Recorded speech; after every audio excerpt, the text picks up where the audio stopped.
औज़ुबिल्लाहि मिनश्शैतानिर्रजीम बिस्मिल्लाहिर्रहमानिर्रहीम रब्बी इश्रह ली सदरी वयस्सिर ली अमरी वहलुल उक़दतम मिन लिसानी यफ़क़हू क़ौली रब्बी इश्रह ली सदरी वयस्सिर ली अमरी वहलुल उक़दतम मिन लिसानी यफ़क़हू क़ौली। आज इंशाल्लाह हम पढ़ेंगे क्वेश्चन नंबर 130 से अबाउट जितने भी हम क्वेश्चन पढ़ सकते हैं within the limit of our class. ठीक है, तो क्वेश्चन नंबर 130 है, how pragmatism is different from how positivism is different from pragmatism। ठीक है, तो दो फिलोसफीज है और दोनों ही जनरल फिलोसफीज है। ठीक है, पॉजिटिविज्म भी और प्रेगमेटिज्म भी दोनों ही जनरल फिलोसफीज है, एजुकेशनल फिलोसफीज नहीं है। तो ये क्वेश्चन अगर हम पढ़े तो पॉजिटिविज्म को हम नेचुरलिज्म भी कहते हैं। नेचुरलिज्म का दूसरा नाम जो है वो पॉजिटिविज्म है। ठीक है, तो जो हमारे पास पॉजिटिविज्म फिलॉसफी है, नेचुरलिज्म फिलॉसफी है, इसका बानी जो है वो है रोसो। ठीक है, रोसियो। जबकि हमारे पास जो प्रेगमेटिज्म फिलॉसफी है, इसका जो बानी है वो है सेंडर चार्ल्स पायर्स। ठीक है, तो जो हमारे पास प्रेगमेटिज्म फिलॉसफी है, इट इज अमेरिकन फिलॉसफी। जो हमारे पास पॉजिटिविज्म फिलॉसफी है और नेचुरलिज्म फिलॉसफी है, this is a Swiss philosophy as Rousseau belong to Swiss and Charles Peirce belong to America और यूएसए। तो ये दो, इन दोनों फिलॉसफीज में अभी हम थोड़ा डिफरेंट देखते हैं। अच्छा, अगर हम देखें टाइम स्पेन के लिहाज से, तो जो प्रेगमेटिज्म है ये थोड़ी यंग है एज कंपेयर टू नेचुरलिज्म और पॉजिटिविज्म। पॉजिटिविज्म का जो टाइम स्पेन है वो है 1712 से 1778 तक, जबकि प्रेगमेटिज्म का जो टाइम स्पेन है वो है 1839 से 1914, मतलब फर्स्ट जंग अजीम जैसे स्टार्ट होती है, प्रेगमेटिज्म की जो लाइफ स्पेन है वो इसी टाइम तक है। तो प्रेगमेटिज्म थोड़ी सी यंग है एज कंपेयर टू नेचुरलिज्म और पॉजिटिविज्म। ठीक है, इनका जो मेन स्टेटमेंट है पॉजिटिविज्म का, प्रेगमेटिज्म का, तो प्रेगमेटिज्म बेसिकली कहता है कि truth is that which works. Simple, इसका यही एक स्लोगन है कि मतलब जो चीज काम करता है, जिसकी प्रैक्टिकलिटी हो, जिसकी कोई वैल्यू हो, this thing is important, this is the reality. जबकि नेचुरलिस्ट कहते हैं कि नेचुरल लॉज आर इंपॉर्टेंट। बच्चा है, बच्चे को छोड़ो, उनको खेलने दो, एनवायरनमेंट में वो खेलेगा, जब खेलेगा वो सीखेगा खुद ही।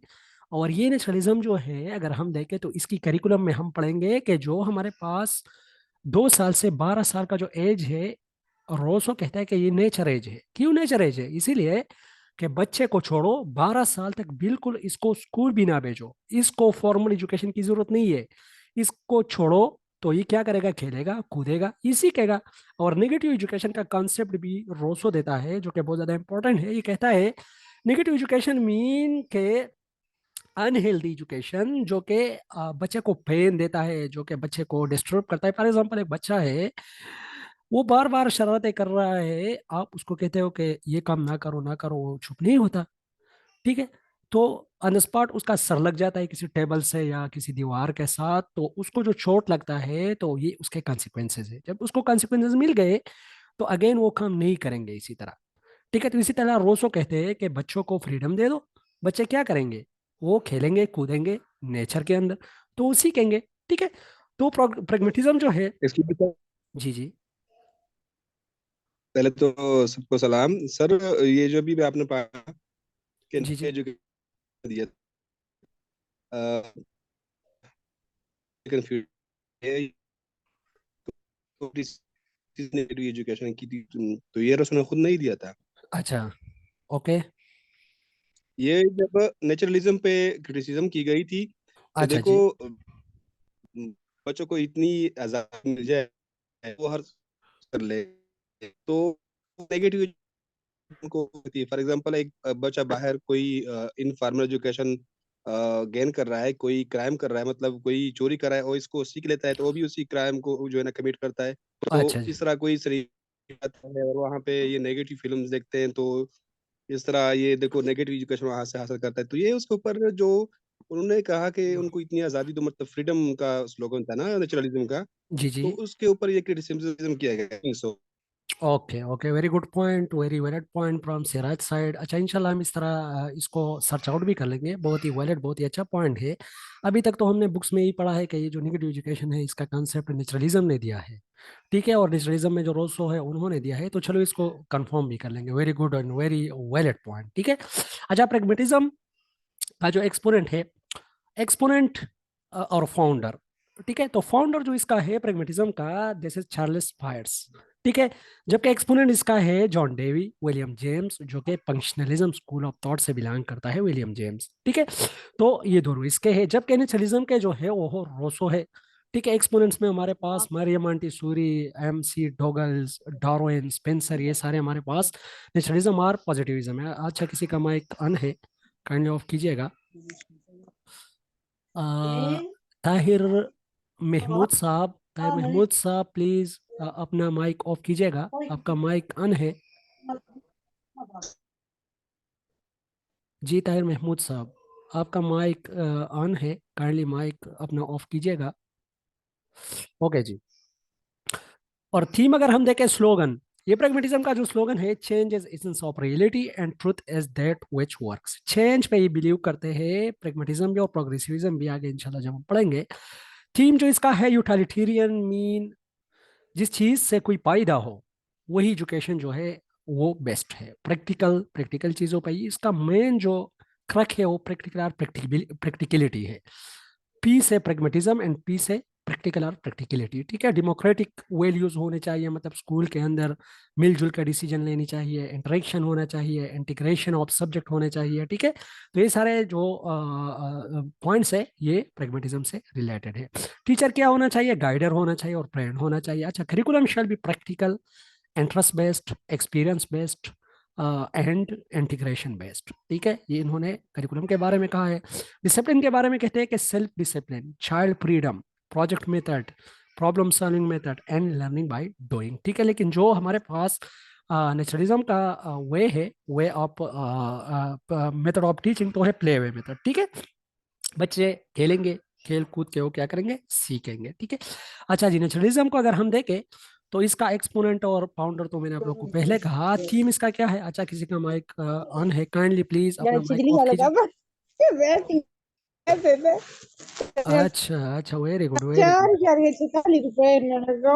जहरा मलिक, जहरा मलिक साहिबा प्लीज अपना माइक ऑफ कीजिएगा। जहरा मलिक, प्लीज जहरा मलिक साहिबा। 4,46,000 है। क्या करें इसको। अच्छा जी। सर आपके पास सामान है इसका, अगर कोई शोर करता है ना जी तो जी, उसको क्या आप मैंने म्यूट कर बस सकते वही हो। वही मेरे पास जो अल्टीमेट पावर था वही मैंने यूज किया लास्ट में ना। अच्छा जी।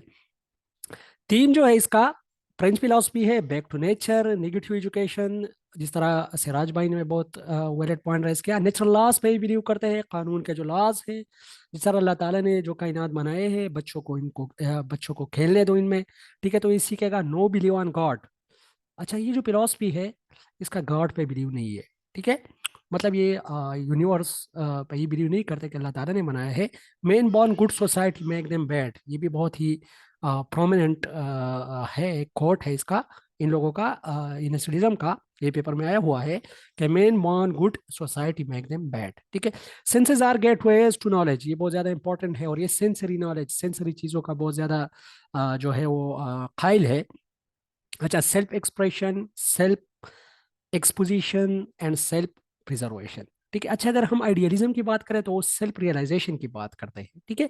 लेकिन ये जो है हमारे पास नेचुरलिज्म, ये सेल्फ एक्सप्रेशन की बात करते हैं, मतलब चीज़ों को, चीज़ों के साथ खेलेगा, नेचर के साथ खेलेगा तो अपने आप को एक्सप्रेस करेगा। सेल्फ एक्सपोजिशन, एक्सपोज करेगा अपने आप को, एंड सेल्फ प्रिजर्वेशन, और अपने आप को खुद ही प्रिजर्व करेगा। जिस तरह मैंने पहले भी एग्जांपल लिया कि नेगेटिव एजुकेशन में एक बच्चा है वो खेलता है, उनको जब नेगेटिव कॉन्सिक्वेंसेस मिलते हैं तो वो प्रिजर्व करेगा अपने आप को, या जो अपने लिए कुछ चीजें बचाता है, अच्छी चीजें, दिस सेल्फ प्रिजर्वेशन। ठीक है। करिकुलम इसका क्या है, 5 लेवल है।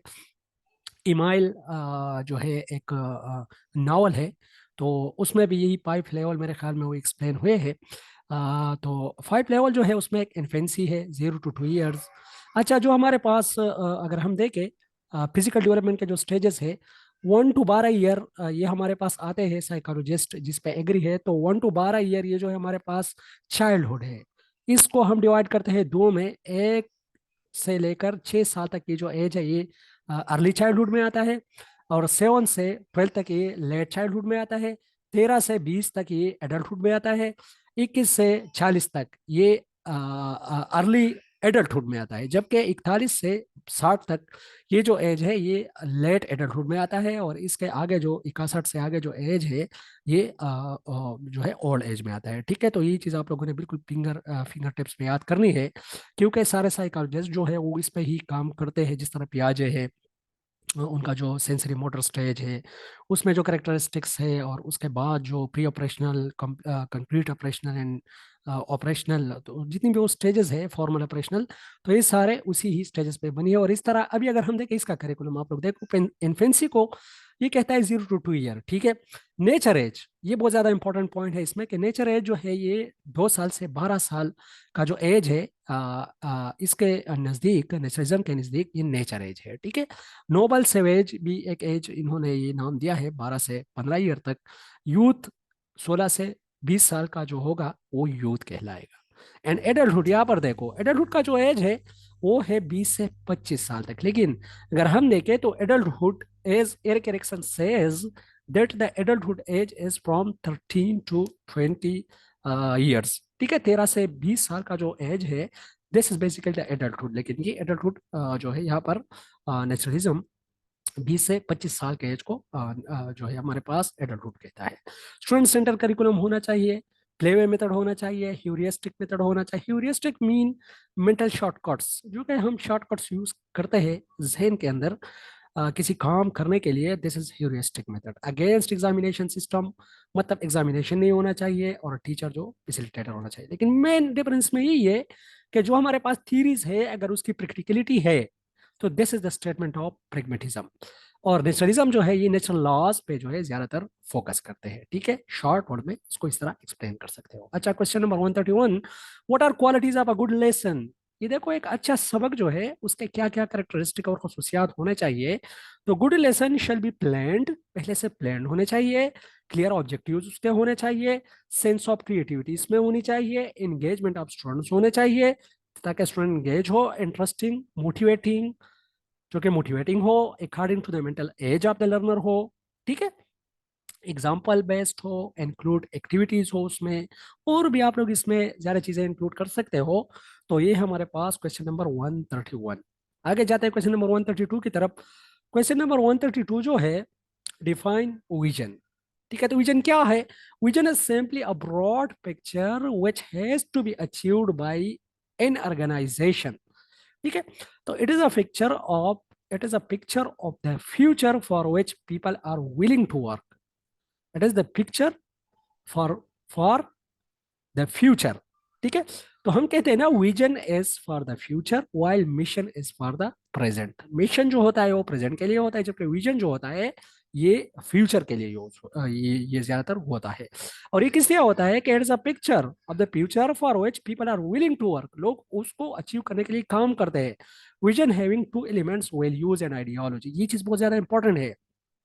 स्कूल के अंदर हमारे जो वैल्यूज है और आइडियोलॉजीज है इसको मद्देनजर रखते हुए हम अपना जो विजन है वो बना सकते हैं। ठीक है, और ये क्वेश्चन एंड मास्टर के इंटरव्यू में पूछा भी गया है, और पहले मेरे जितने भी लेक्चर्स है तो एक लेक्चर में मैंने स्कूल के अंदर जिस तरह एक विजन बनता है उस पर मैंने थोड़ी रोशनी डाली है, आप लोग उसको वॉच कर सकते हो। कि स्कूल के अंदर फॉर एग्जाम्पल ये क्वेश्चन पूछा जाए कि being a headmaster what is your vision. Question बहुत टफ है, तो आप लोगों ने इसको अपने वैल्यूज और आइडियोलॉजीज को देखना है। तो आप लोग कह सकते हो कि holistic development of the overall society is my vision.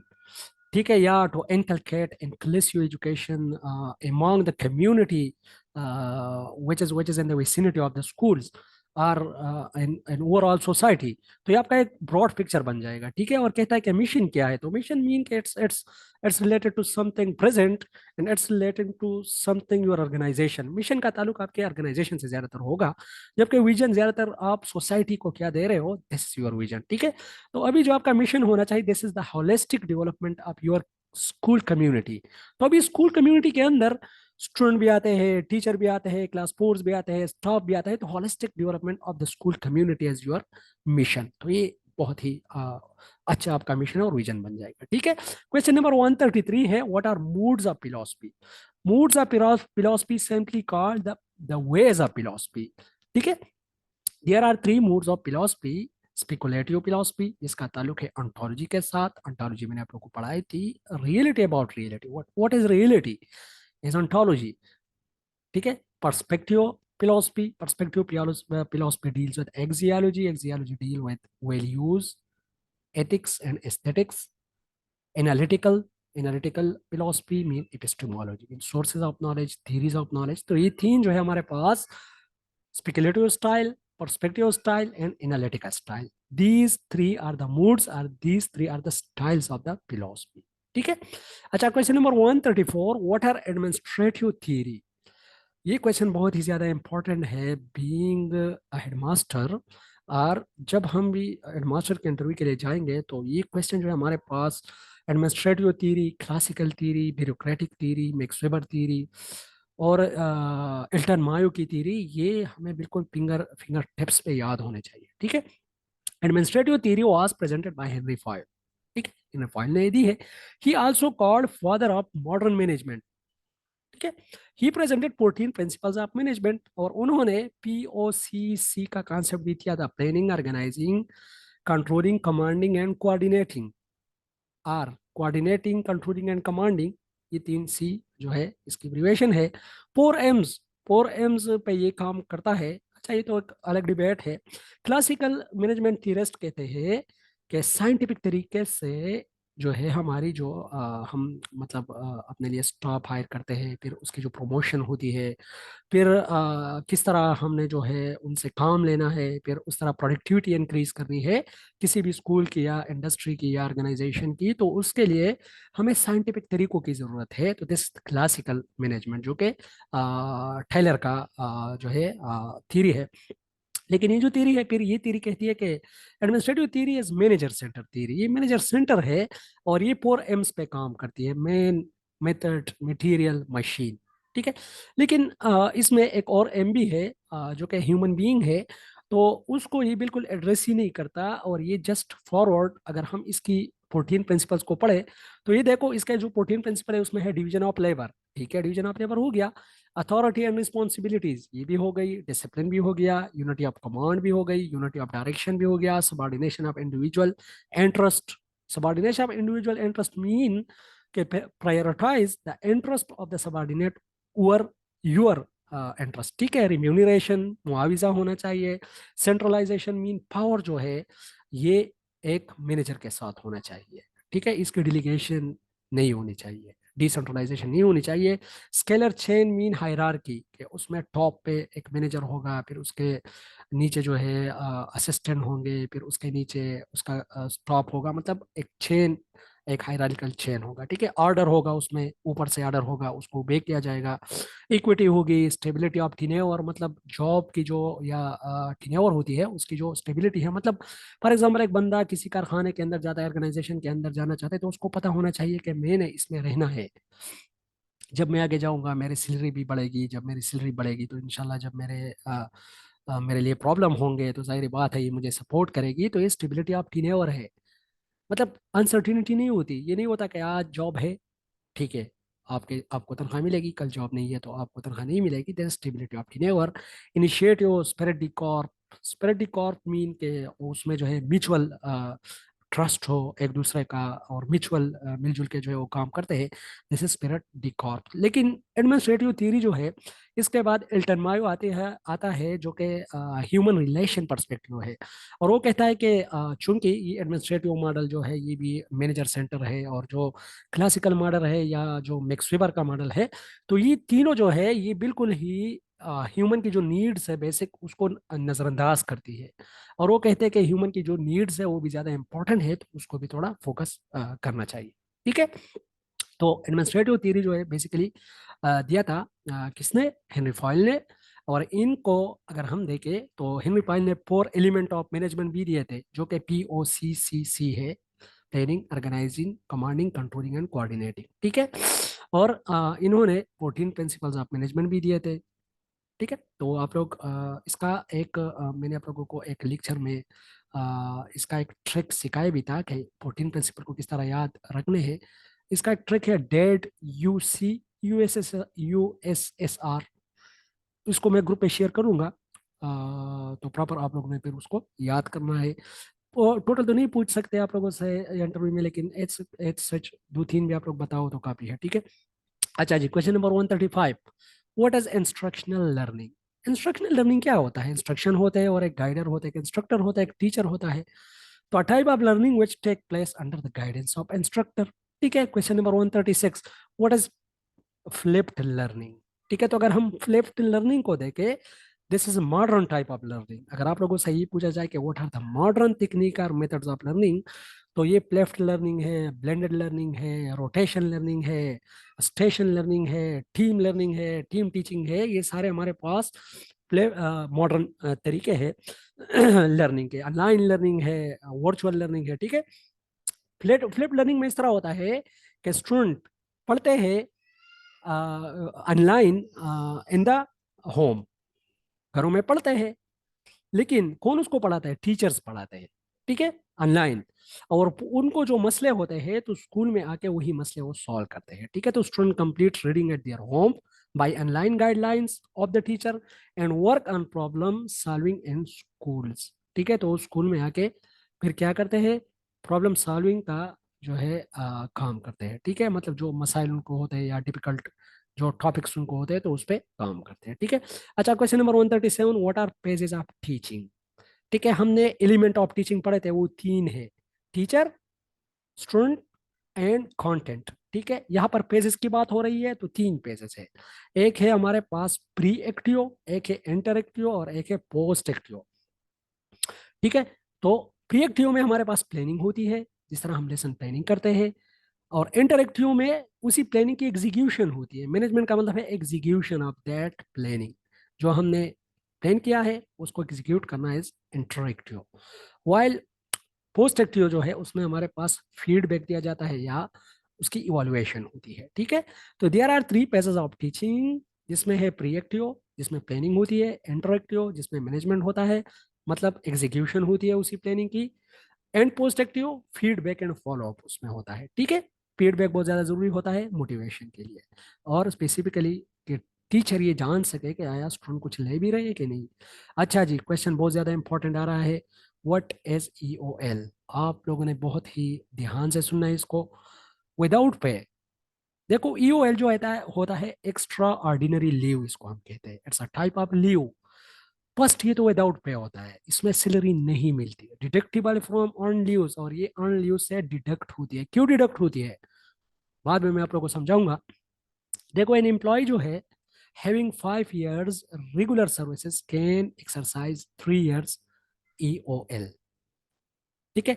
अगर एक बंदे ने, अच्छा सॉरी ये 3 नहीं है, ये 2 है, यहाँ पर मुझसे थोड़ी सी मिस्टेक हो गई, मैं इसको कंफर्म भी कर लूंगा, लेकिन जी किसी को पता है कंफर्म, सिराज भाई या कोई और अगर हो? ये जो EOL है, अगर 5 साल की रेगुलर सर्विस हो तो वो 2 साल तक रह सकता है या 3 साल तक? सर 2 साल के लिए ले सकता है, और तो 5 साल। जी जी जी, very good very good, thanks for correct me. यहाँ मुझे भी थोड़ा डाउट हुआ कि ये 2 year नहीं है, 3 year है, मिस्टेकनली ये आप लोग इसको 2 कर लो, ठीक है। तो एक ऐसा एम्प्लॉय अगर उसकी सर्विस 5 साल हो चुकी है, रेगुलर गवर्नमेंट सर्वेंट है, तो वो 5 साल में 2 साल जो है वो without pay, without any reason, ठीक है। मतलब वो जब एप्लीकेशन जो है वो करता है, जमा करता है, तो ज़रूरी नहीं है कि वो जो है उसमें ये मेंशन करे कि मैं जो है इसके काबिल नहीं हूँ कि या मुझे कोई मसला है मेडिकल साइड पे, लेकिन किसी भी ग्राउंड पे, क्यों, गवर्नमेंट को इससे कोई नुकसान नहीं है। वहां पर आपकी जो सैलरी है वो स्टॉप हो जाती है, आपकी जो इंक्रीमेंट्स है वो स्टॉप हो जाती है, आपकी जो सीनियरिटी है वो स्टॉप हो जाती है, ये EOL, ठीक है। तो 5 साल रेगुलर सर्विस पे आपको 2 साल तक मिलती है, जबकि 10 year रेगुलर सर्विस पे आपको 5 साल तक मिल सकती है ये छुट्टी, लेकिन इंक्रीमेंट आपके स्टॉप होंगे, जो लीव्स, सॉरी, जो आपका मतलब जो आपको बजट में इंक्रीज होता है, वो सारी चीज़ें जो आपकी वो स्टॉप हो जाएगी, ठीक है। और जो स्पेसिफिकली आपकी ये जो छुट्टियां है ये अनलीव से डिडक्ट हो जाएगी। अनलीव्स क्या होता है?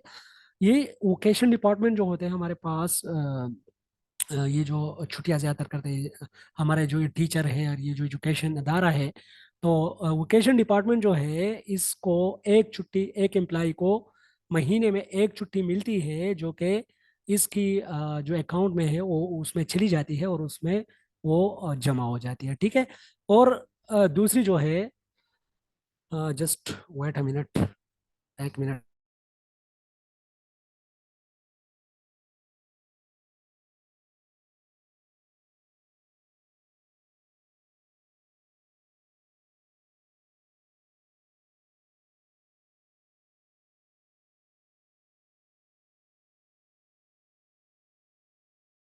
अच्छा जी।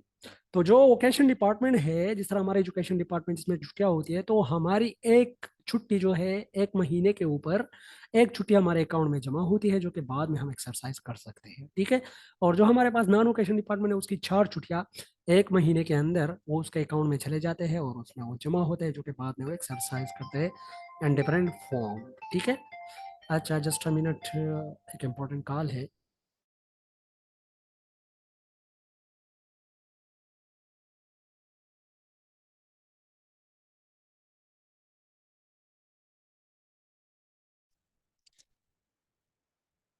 बाकियों से मेरा एक क्वेश्चन है। मैं एमफिल एजुकेशन में करना चाहता हूँ और मेरे टीचिंग के 8 इयर्स हुए हैं। तो मैं किस तरह छुट्टियां लूंगा और ये एमफिल किस तरह करूंगा?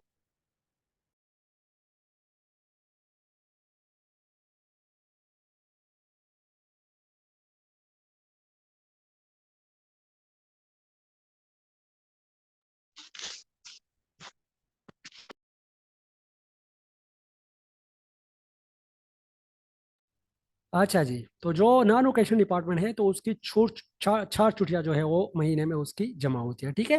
N employee having 5 year regular services can exercise 2 year EOL extraordinarily, while employee having regular 10 years regular service can exercise up to 5 years। इसके लिए एलिजिबिलिटी क्या है? ऑन एनी ग्राउंड बेसिस, किसी भी ग्राउंड बेस पे।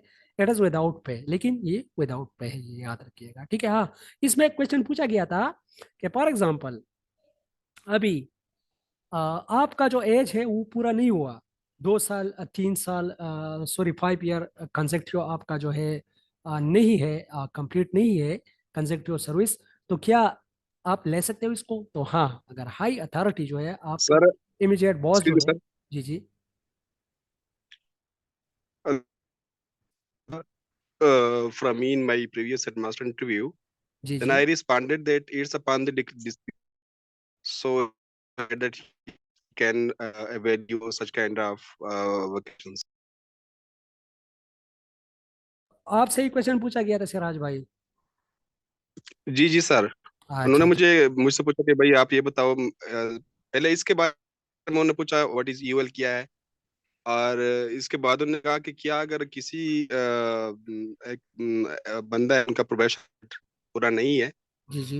इन लीव्स के लिए, तो क्या वो ले सकते? तो मैंने उनको कहा कि सर, डिस्क्रिप्शन डिपेंड करता है कि आपका जो बॉस है ना, मतलब डीओ, जी कंसर्न जी। डीओ होता है, तो उनके इख्तियार पर है ना कि कोई अवेल कर सकते हैं। तो उन्होंने कहा हाँ, ये ठीक है। हालांकि मैंने अपने अंदाजे से दिल से कहा कहा, था। मुझे नहीं जी था। जी। जी जी जी। हाँ हाँ, ये है, ये है, ये एक केस प्रैक्टिकली यहाँ मैंने देखा है। कॉलेज का हमारे पास एक लेक्चरर था, तो वो बाहर चला गया है जापान, तो उसके 2 साल भी नहीं हुए थे। तो मैंने कहा आपने कौन सी छुट्टी एक्सरसाइज की? वो कहता है मैंने ईओएल ली है, ठीक है। तो बाद में मैं समझ गया कि जो इमीडिएट बॉस होता है, जो अथॉराइज्ड होता है, तो वो दे सकता है। अच्छा जी। क्वेश्चन बिल्कुल। नंबर 139 जो है, what is mean by social and human capital. देखो, सोशल की अगर हम देखें और ह्यूमन की देखें, तो ह्यूमन से तो इंसान से रिलेटेड है। ह्यूमन कैपिटल जो है ये 2 एलिमेंट पे कंसिस्ट करता है, एक है एक्सप्लिसिट और एक है इम्प्लिसिट। एक्सप्लिसिट मतलब वाजे, अगर कोई आपसे पूछे कि आपकी एजुकेशन लेवल क्या है, तो आप बता सकते हो कि मेरा एमए है, बीए है। तो ह्यूमन कैपिटल जो है, इसको हम 2 हिस्सों में डिवाइड कर सकते हैं। इसके 2 एलिमेंट है, एक एक्सप्लिसिट जो कि एजुकेशन लेवल से रिलेटेड है, और एक है इम्प्लिसिट जो कि गैर वाजी है, मतलब इंटरनल नॉलेज एक बंदे के साथ कितना है, उसके स्किल्स कितने हैं, ये तो किसी को पता नहीं है, ठीक है। तो इम्प्लिसिट और explicit, these are called the human capital, ठीक है। जबकि सोशल कैपिटल क्या है? इंटरपर्सनल स्किल्स, सोसाइटी के अंदर आप किस तरह रह रहे हो, सोसाइटी में आप किस तरह ग्रुप में रिलेशन बना रहे हो, आप पोटेंशियल ग्रुप्स, मतलब कितना ग्रुप्स जो है आप ज्वाइन कर सकते हो, कम्युनिटी रिसोर्सेज कितने अवेलेबल है, सोशल स्ट्रक्चर क्या है सोसाइटी का, तो ये सारी चीजें रिलेटेड टू सोशल कैपिटल, ठीक है। Human capital can be explicit education level and implicit internal knowledge and skills, while social capitals include interpersonal and group relationships, potentials group, community resources and social structure, ठीक है। अच्छा, question number 140 है, what is restricted response test. अच्छा, restricted response test जो है ये close ended question की तरह है, लेकिन थोड़ा इसमें जो आंसर होता है वो थोड़ा लेंथी होता है। बंदा अपना वेल शामिल कर सकता है लेकिन वो फिर भी रेस्ट्रिक्ट होता है। फॉर एग्जांपल, आपको क्वेश्चन दिया जाए कि सिल पे आपने 3 जो है लाइनें लिखनी है, तो you are restricted, you are bound to 3 lines only. आपने ज्यादा नहीं जाना और 200 वर्ड्स आपने लिखने हैं, उससे आगे आपने जी ना, this is restricted response test. ये सब्जेक्टिव टाइप के क्वेश्चंस होते हैं या टेस्ट होते हैं, लेकिन एज सच सब्जेक्टिव नहीं होते, आपको रिस्ट्रिक्ट किया जाता है, आपको बांध दिया जाता है कुछ स्पेसिफिक टर्म एंड कंडीशन पे, ठीक है। It is the type of questions test which is short answers, these are subjective but not essay type. ये देखो सब्जेक्टिव है लेकिन इसे टाइप नहीं, इतने लेंथी नहीं होते। In this type of test the will and choice of a person as restricted. ये देखो विल ऑफ चॉइस जो है वो रिस्ट्रिक्ट किया जाता है, इतना आप इंक्लूड नहीं कर सकते, ठीक है। What are plagiarism, what are plagiarism and fabrication. देखो प्लेजरिज्म क्या है, किसी और के काम को अपना काम दिखाना, this plagiarism. Showing other works it's it's your own, किसी और ने काम किया है, आपने उठा लिया, उस पर अपना नाम लिख लिया, और जस्ट दिस प्लेजरिज्म। फैब्रिकेशन जो है फॉल्सहुड, मतलब कोई चीज आपने उठाया है, उसमें आपने थोड़ी चेंजेस की और उसको आपने इस तरह शो किया कि ये चीज इस तरह थी, मतलब रियलिटी छुपाना, एज फैब्रिकेशन। ये रिसर्च के उसमें आते हैं, एथिक्स में आते हैं कि प्लेजरिज्म और फैब्रिकेशन नहीं होने चाहिए, ठीक है।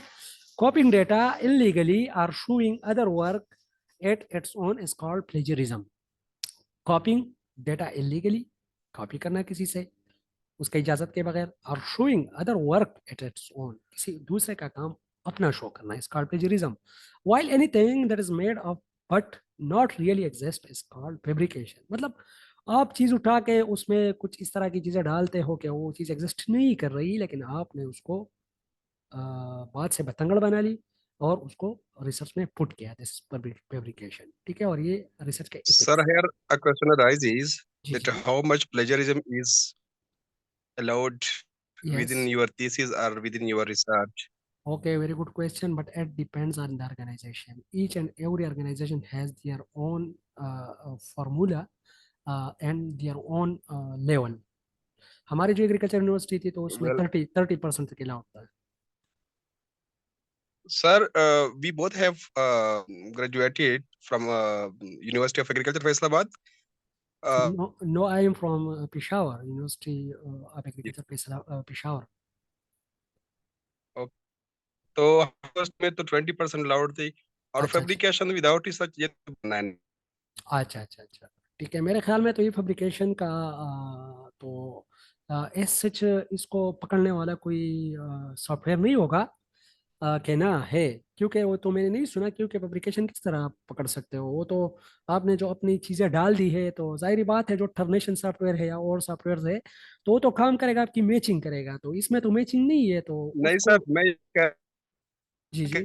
विदाउट इस फैब्रिकेशन प्रोहिबिटेड, तो बिल्कुल अच्छा, मना है, सख्ती से मना है, हाँ वेरी गुड वेरी गुड, ये सच नहीं माना। कि आपसे कोई चीजें डालता हाँ, ये तो झूठ बोलने के मुतरादिफ है ना, फैब्रिकेशन। है। जी बिल्कुल। हाँ very good very good very ठीक है गुड। सर, कैरी ऑन कर ले आगे। ओके जी, थैंक यू। अच्छा, what is mean by ultimate reality. हम कहते हैं अक्सर अल्टीमेट रियलिटी क्या है, बिल्कुल आखिरी रियलिटी, जिसके आगे रियलिटी ना हो। अच्छा, रियलिटी है क्या इट सेल्फ। अगर किसी से हम पूछे कि रियलिटी क्या है तो उसका अपना एक आंसर होगा इसी क्वेश्चन के लिए कि रियलिटी है क्या। अगर मुझसे कोई पूछे पूछे कि व्हाट इज रियलिटी, तो मेरे ख्याल में reality is that which cause satisfaction to a person। आप जब सेटिस्फाई होते हो, दिस इज रियलिटी। रियलिटी तो होती है, क्योंकि रियलिटी तो ये स्टैंडर्ड या तो अल्लाह ताला की तरफ से सेट किए हुए होते हैं, और या हमारी सोसाइटी खुद ही अपने लिए ये रियलिटी सेट करती है, ठीक है। वो कहते हैं कि नॉलेज की ट्रांसफॉर्मेशन होनी चाहिए ना, तो किस तरह नॉलेज की ट्रांसफॉर्मेशन होगी, क्योंकि कुछ चीज़ें ऑलरेडी एब्सोल्यूट है, जो कि फैक्ट्स है, उसको हम चेंज नहीं कर सकते। तो अल्टीमेट रियलिटी जो होती है that is supreme, fundamental and final power. जो कि सुप्रीम भी है, फंडामेंटल भी है और फाइनल पावर है, ठीक है, उसको चेंज नहीं किया जा सकता है, ultimate reality. Ontology deal with reality of reality, और ऑन्टोलॉजी जो है वो स्पेसिफिकली रियलिटी पे जो है डिस्कशन करते हैं, that's why this is reality of reality, ठीक है। अच्छा जी, क्वेश्चन जो है, if you have given a chance to select one philosophy, realism और idealism, then which will you select. अभी कुछ अच्छे पॉइंट रियलिज्म के भी है और कुछ अच्छे पॉइंट आइडियलिज्म के भी है। जिस तरह आइडियलिज्म कहते हैं कि ideas are true and body is false, realism कहते हैं कि body is true, ideas are false, ठीक है। तो दोनों के कुछ अच्छे पॉइंट्स है। जिस तरह साइंटिफिक मेथड की बात करते हैं रियलिज्म, और रियलिज्म जिस तरह एम्पेरिकल नॉलेज की बात करते हैं, तो इंडक्टिव डिडक्टिव की बात करते हैं, तो रियलिज्म की कुछ बातें अच्छी है। लेकिन बीइंग अ मुस्लिम मेरे ख्याल में आइडियलिज्म जो है this is the best philosophy, because idealism believe on the soul, on the spirituality after death. हमें फिर अगेन जो है एक नई दुनिया में आनी है, तो दैट्स वाई हमारे लिए आइडियलिज्म हमारे अकायद के साथ भी मैच करती है। और सेकंड है कि बीइंग अ मुस्लिम हम रूह पे बिलीव करते हैं कि जो हमारी रूह है ये ख़त्म नहीं होती। और जो रियलिज्म है, ये तो एरिस्टोटल कहता है कि नहीं, आइडियाज जो है हमारे पास कुछ नहीं है, ये जो हमारे पास बॉडी है, बस बॉडी खत्म तो किस्सा ही खत्म, ठीक है। तो being a Muslim and idealism talked about soul and spirituality, also talked about character building. Main slogan of this philosophy is the soul and ideas are true reality, so I will choose idealism. अच्छा, कोई और जो कि realism को prepare करना चाहता हो तो दे कैन स्पीक जी, एनीवन।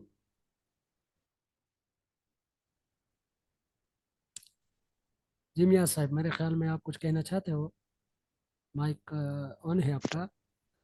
अगर इस पे आप कुछ कहना चाहते हो कि क्योंकि सब्जेक्टिव क्वेश्चन है, लेकिन ये तो मेरा अपना आइडिया है। आप लोग का अपना आइडिया हो सकता है कि नहीं मैंने तो रियलिज्म पे जाना है, तो ठीक है आप रियलिज्म को कर सकते हो। अच्छा जी, हैव यू माइक एम्प्ले वैसे on है, जी तो जी, कुछ कहना नहीं चाहता। ओके जी okay, my choice is your choice. Question number 144, have you implemented SNC in your school? Yes, simple question है, हाँ। लेकिन इस क्वेश्चन के अंदर देखो, क्वेश्चन से क्वेश्चन निकलता है, तो फिर अगेन क्वेश्चन पूछा गया है कि what are benefit of SNC, ठीक है, उसके बेनिफिट्स क्या है। इक्विलिटी है उसमें, नेशनल कोहिजन है उसमें, इंटीग्रेशन है उसमें, यूनिटी है उसमें, कवर रिलीजियस डाइवर्सिटी, क्योंकि उसमें जो है रिलीजियस एजुकेशन के अलग सब्जेक्ट क्लास 1 से इंक्लूड किए गए हैं, जो कि पहले 2006 की करिकुलम में क्लास 3 से वो स्टार्ट होते थे। अभी रिलीजियस एजुकेशन के नाम पे क्लास 1 से वो स्टार्ट होते हैं। One curriculum, one medium of instruction and one type of assessment.